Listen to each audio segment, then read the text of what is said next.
in our penultimate session of the conference, we turn our attention to the all-important peak trading period. It will be nigh on impossible to properly plan for the next few months, but with the help of Carl Scheibel, CEO of ClearPay, we're going to get the crystal ball out and attempt to unpick how the conditions of the past few months and changes to consumer behaviour will impact Black Friday and Christmas trading. Welcome, Carl. Hi, So Kirsty. we've Nice to be here. Hi. Thanks for joining us. So, we've heard several observations from speakers over the course of today and yesterday about the impact of lockdown and the pandemic more generally on shopping behaviours. What changes have you observed in the way that people are shopping for fashion, and are those changes here to stay? Well, I think it's obviously been an unprecedented time for everyone, regardless of industry, consumers, and businesses, large and small. But if we focus down to, talk about retail and fashion and how consumers are behaving through this period, um, ClearPay, of course, is an online payments provider, and if I think of the online world, I think the biggest shift that we've seen is that seismic shift from the physical world and spend in the physical world to the online world. Now, online, of course, and e-commerce has been around the digital, um, internet for 20 years, and has increasingly taken a share of retail. I think in the UK, it's already high at around 20% of total retail happens online. And this has, over the last 6 months, really increased dramatically to about 30%. And we believe that the bulk of this shift and this acceleration to digital is going to remain permanent. So, just going back to, so obviously you mentioned what ClearPay does, and actually it would be quite helpful if you could give us a very potted kind of background to ClearPay, because you obviously you work with a whole range of different retailers, so you have insight about how the past few months have been affecting different retailers across the fashion industry. Yes, so thank you. Very happy to do that. So I'm the CEO of ClearPay here in the UK and in Europe, which is part of the Afterpay group. We're really the global leader in the buy now, pay later vertical. Originally from Australia, but we operate across Australia, New Zealand, North America, sort of the US and Canada, and across Europe. And our primary sort of focus area is online fashion, beauty, lifestyle, and accessories products. We have over 10 million active consumers on the platform, and we have over 60,000 retailers, large and small, from big brands here in the UK, such as ASOS, Boohoo, and online pure plays, through to Bricks and Clicks, Marks and Spencers, and a lot of fashion brands, right down to the long tail of small businesses. So, all these trends that we're going to talk about, whether it's consumer trends or how it's impacted retail, there's a lot of consistencies across, right from Australia through America to here, including this acceleration of digital online spend. So, you mentioned obviously this shift to online, and we think that that is, that's here to stay. That's it's happened so rapidly that it's the industry is still sort of reeling to an extent and trying to catch up with it. And we've got different payment methods that are coming to the fore during all of this. What does that tell you about the way that consumers' attitudes are changing? For example, have you seen or have you heard from your retailers that there is a lot more budgeting, or are people spending as much on fashion or even more on fashion than they did before? Yeah, well, I think there's a number of things happening, and it's sort of very difficult to unpick. So, obviously, in the early days of the pandemic and the lockdown, consumers really had no choice because all physical retail was closed, and not only retail and shops, but hospitality, restaurants across the board. So, an obvious shift, whether you're comfortable or not, young or old, to the internet and to online shopping. And so a lot of these trends that we're talking about have already been in place, but really were forced into an unnatural acceleration, which in many ways can be challenging both for a consumer and a retailer. And but like we said, not only do we believe that shift is permanent, but yes, now attitudes of consumers have obviously changed. I think during this period, as we all, as a consumer, tried to understand what was happening, there are, of course, the consequences of many job losses as well, not only I think upwards of 1 million job losses in the UK alone, and a lot of those in retail. And so, while some of the retailers, large and small, were directly impacted and suffering, and while a lot of individuals and people lost jobs, of course, this uncertainty and of the future and what it holds obviously impacts your finances. And so, budgeting and making more considerate purchases, more awareness about financial situation, and of course, this I think having payment choice at the checkout is obviously always a good thing. You want to give your consumers choice and let them choose the way to pay. But with a buy now, pay later product, which is an installment based product, always free to the consumer, zero APR, not a credit product, really is an alternative to credit and perceived by our consumers as a budgeting tool. And so, of Mm. course, on the one hand, the strange thing during this lockdown is because there was less discretionary spend on things like travel, or even hospitality, going out to restaurants. Actually, consumers had more disposable income, although it was an uncertain forward situation. So you get this confusing situation for a consumer where they actually have more disposable income, but they know they have to be careful. And so a budgeting tool or making very considerate purchases, I think, is one thing we've definitely observed. And I think retailers also obviously had to adapt to the changing environment in terms of how they serve this consumer.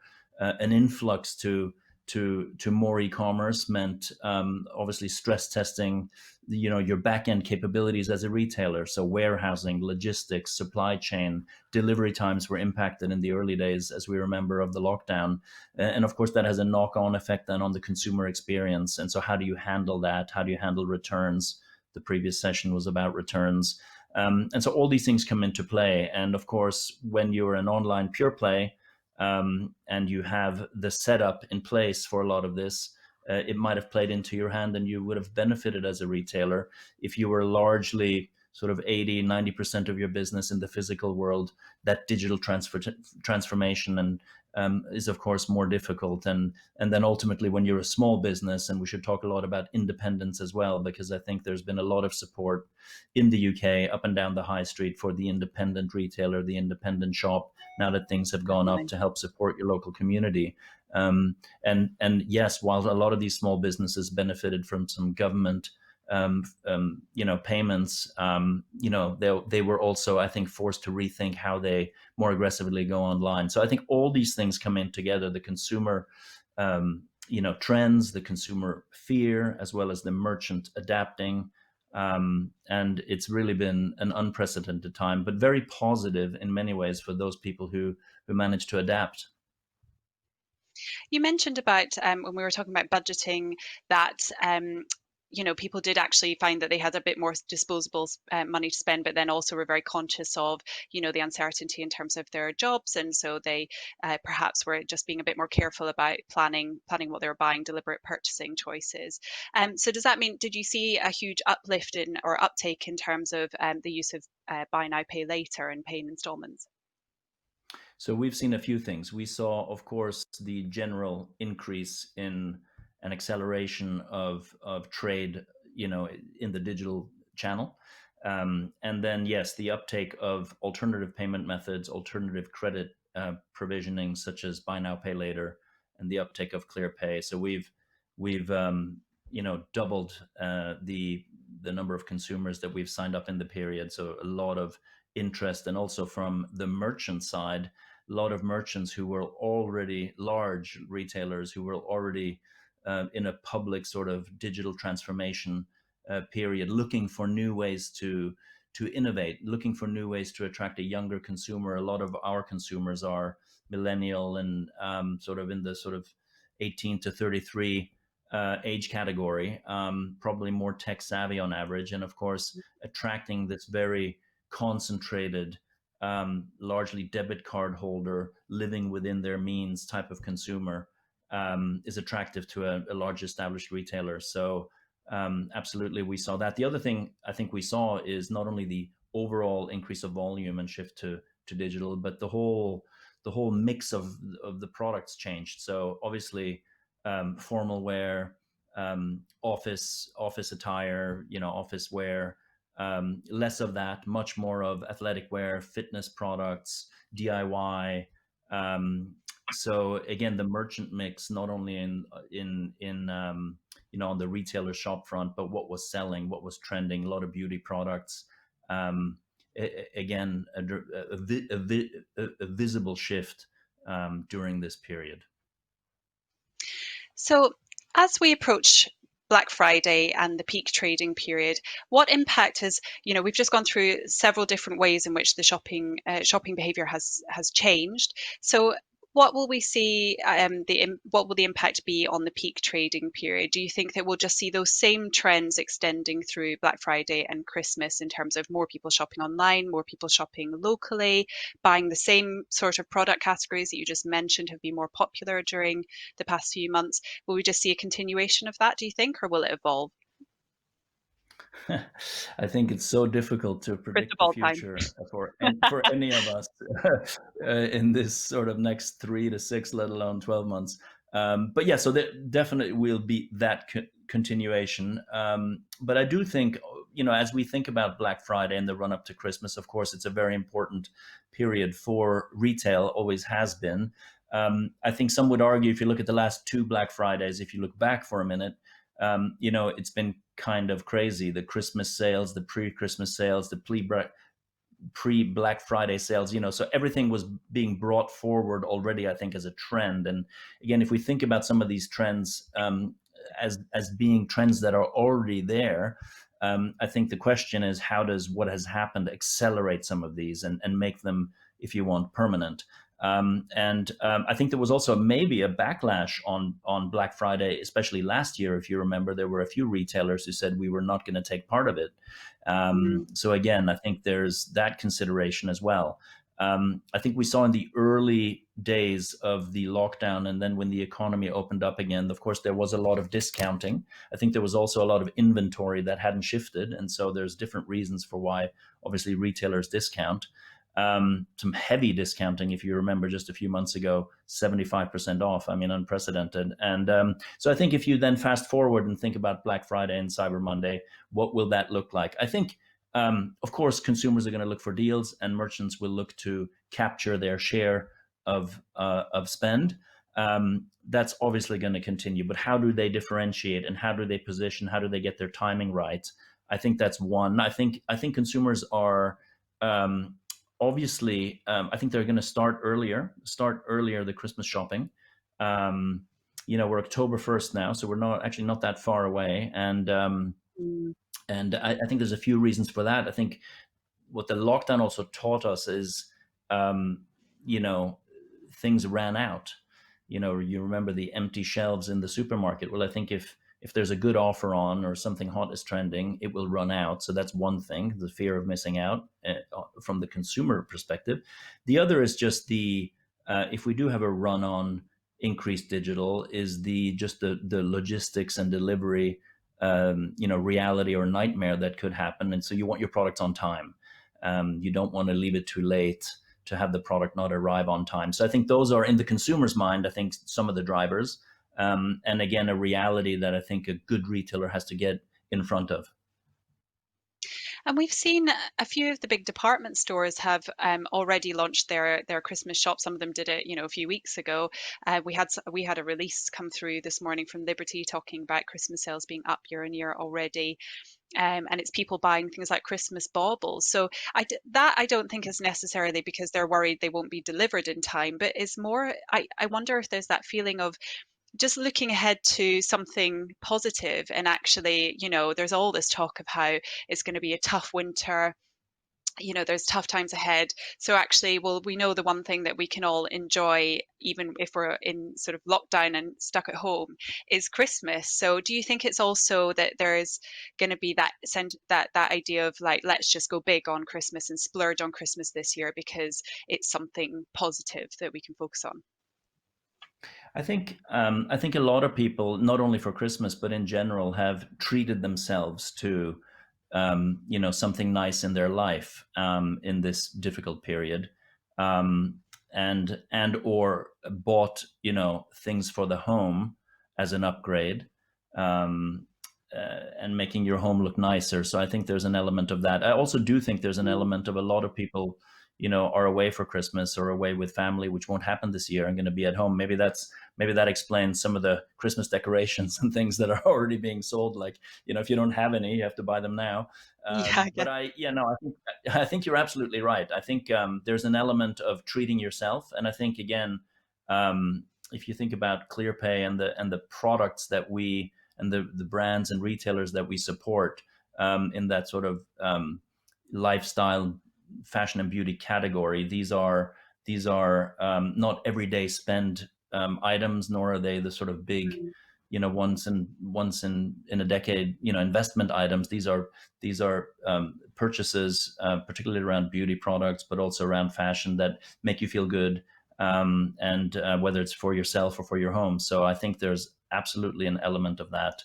And again, back to the reality of having more disposable income because of the fact that less is being spent on travel or eating out.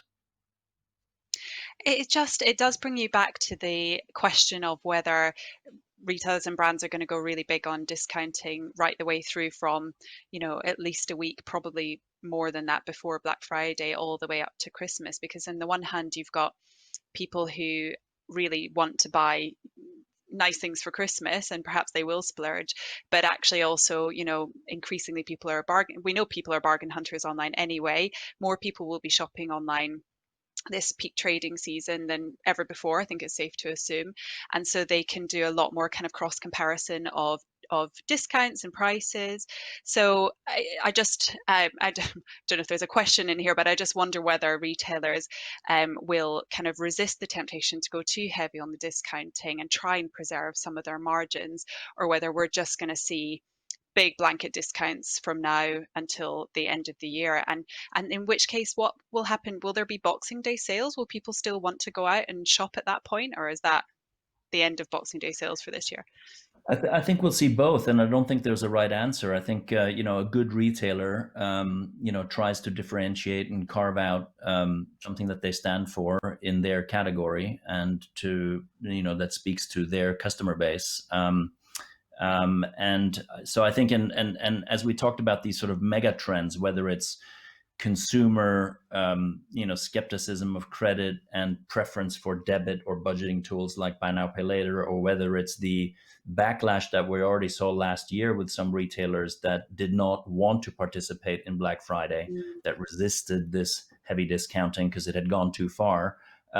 So I think possibly what you say could be true, where you say, all right, I think there will be some retailers that absolutely go early and that go in with very, very good offers to try to capture some of that spend, and they will. And then there are others who will, I think, position themselves in a different way.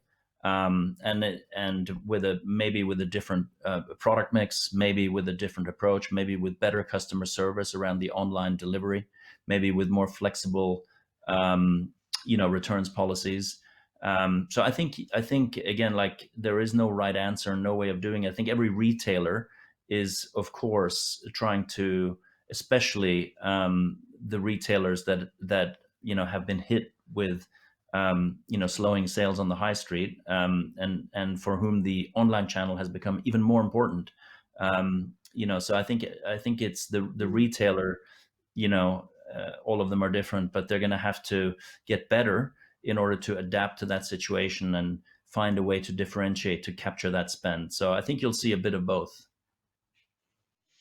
You mentioned there about the sort of different the preferences between credit and debit, and actually we've had a couple of questions through about the concept of pay later. And just a reminder as well to anyone watching live that you can submit your questions to the right of the screen. So someone would like to know, like, how have consumer attitudes towards pay later services changed, do you think? Well, I think the biggest trend here is the trend away from spend that goes on a credit card, and particularly with a younger demographic. So there is an ongoing trend, whether it's in the UK, Europe, North America, or Australia, a global trend away from credit and onto debit. So debit usage is increasing, cash is decreasing, credit is decreasing. Um, and so, Interesting. and excuse me. Why that's interesting. Why is debit globally, why is debit increasing? Well, I think a lot of, and like I said, especially amongst the younger demographic, the sort of 18 to 35 year olds, 60% of that cohort does not have a credit card, even though 9 out of 10 of them would qualify for one. They choose not to have one Mhm, because they live quite responsibly within their means. I think there's been a backlash since the last financial crisis in 2008 to some traditional banks and credit providers and all the hidden fees. right. They possibly saw their parents at the time get into trouble, and they don't want to rack up a debt. They actually, this cohort, what corresponds with this same cohort is a lot of them have for the first time in that generation student debt. So they finish university with £30,000 of debt. They get a job. After they pay their rent because they can't afford a mortgage, and they pay their student debt, they have £400 or £500 of disposable income left in the month, and that's what they live off responsibly using a debit card. Um, Mhm, and where that, so that is a global fact and trend.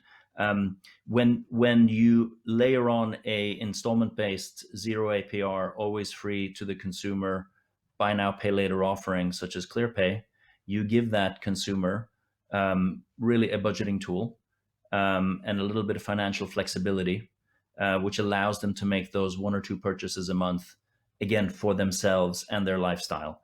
And this is really where we operate, and in that sector of fashion, beauty, lifestyle, and accessories.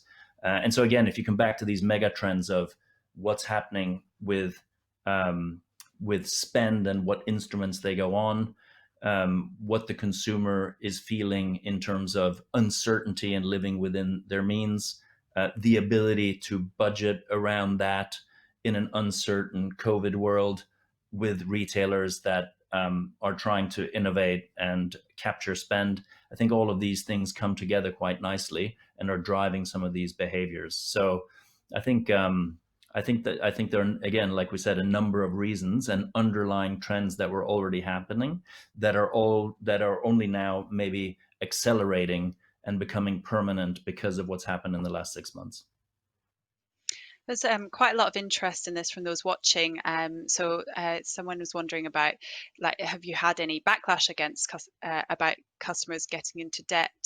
There's obviously been some negative press around the concept of buy now, pay later. But I think what you were just explaining is that obviously with the service you have in place, that's not really something that can happen. You kind of protect people from being able to get into a place of bad debt.